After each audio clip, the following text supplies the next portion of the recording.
Okay, guys, we're just going to get right into it today. Hang on till the end because, man, I got a really, really good one that's going to raise your eyebrow at the end of this.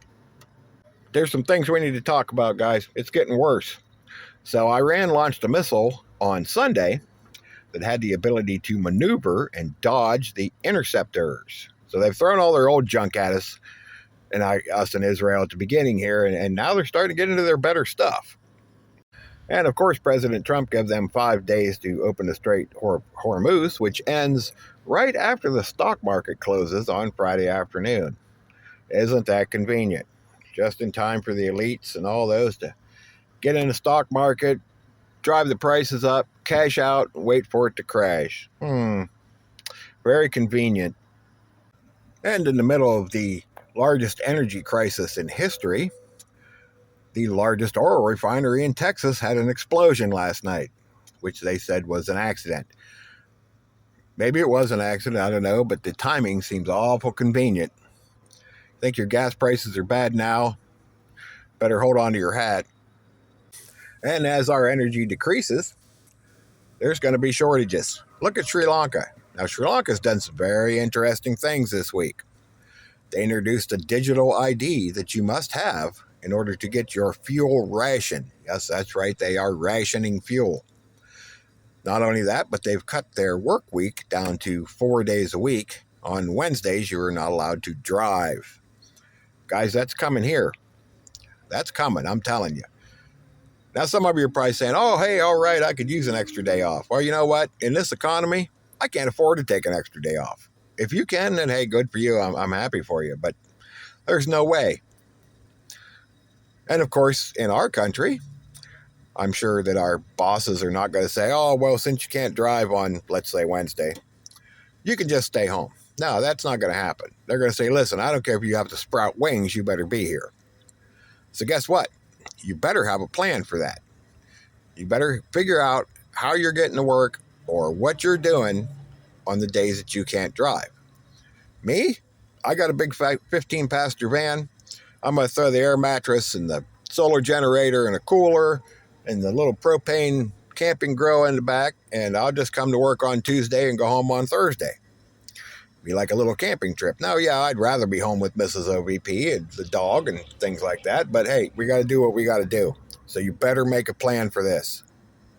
And unfortunately, as you can see in the picture, fuel prices are the least of our worries.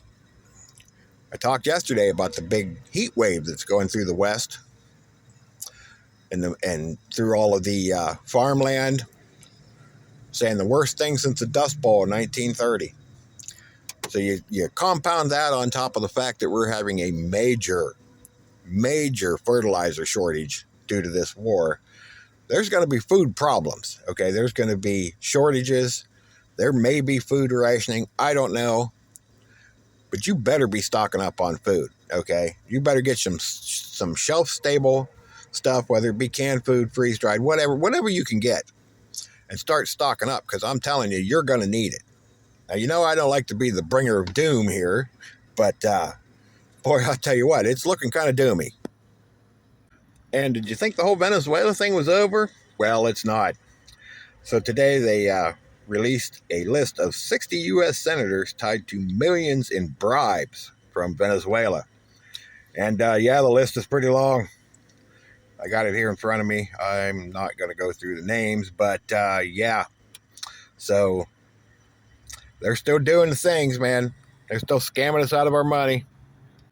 And if you're looking for a ceasefire out of this whole war thing, well, it's not going to happen. Listen, even if we pull out, if the U.S. says, okay, we're done, Israel's not going to, okay? Israel is dead set on eliminating the Iranian regime. And even if we stop, they're going to keep going, which means the oil infrastructure and the energy crisis is going to continue to get worse regardless of what the U.S. does.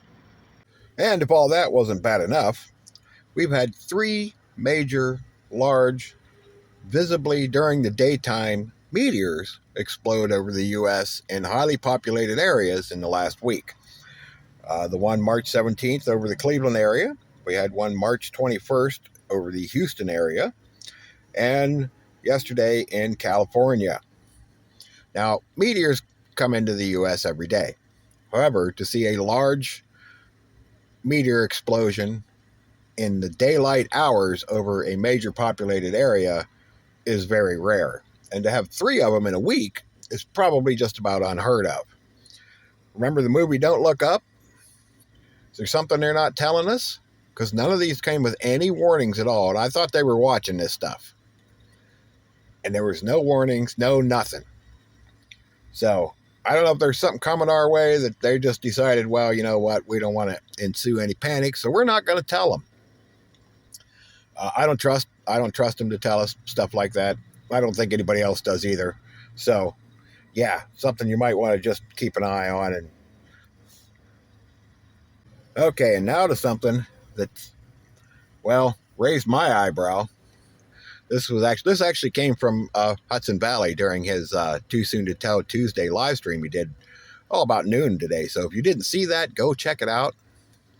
So he was saying as he was driving down the road the other day in the great state of New Yorkistan, he had his camera on, was doing a little filming, and he came across a couple state highway patrolmen. All of a sudden his phone said, "Camera not available. Police presence detected in the area." So there are apparently devices now that when you get in proximity to a police officer, turns off the camera on your phone. You know, because they don't want you filming while they're violating your rights. This is starting to look a little too much like 1930s Germany, if you ask me. That's not good, guys. That's just not good. I mean, we've seen all the videos and all the things about that the cops do. I'm not saying they're all bad. Of course, they're not all bad. But there's enough. You know, it only takes a few to make them all look bad, right? I don't know about you, but I don't like this idea that they can just shut your camera off, shut your phone off, so that you can't film them. Because then it's just going to be their word against yours, and who do you think is going to win that argument? Guys, I'm telling you, it is just getting worse. Like the title says, it's going to get worse before it gets worse.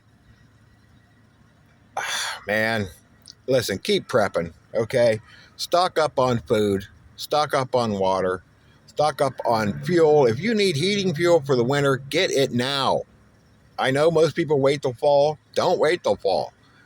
There might not be any available in fall. You might not be able to get it. Better have yourself an alternative heating source if you run off of maybe your heat runs off of natural gas or something like that. Because I don't know if you're going to have it this year. It's not looking good. You know, Trump says everything's great. It's all looking good. Yeah, we're almost done in Iran. We're not even close to done in Iran. And this oil and energy problem is just going to continue to get worse. So y'all better keep doing the things, and you better make some plans. You better make some plans what to do when you don't have gas anymore. Okay? Better have a good pair of hiking boots because you're probably going to be doing a lot of walking. Like I said, I'm not trying to scare anybody. I'm just trying to make sure y'all are prepared because, man, this is really not looking good. So keep doing the things, y'all. Glad you stopped by. I hope this helped. I hope this got your mind in the right place where you know that what you need to do. And do it, man. Just do it. So we'll see y'all on the next one.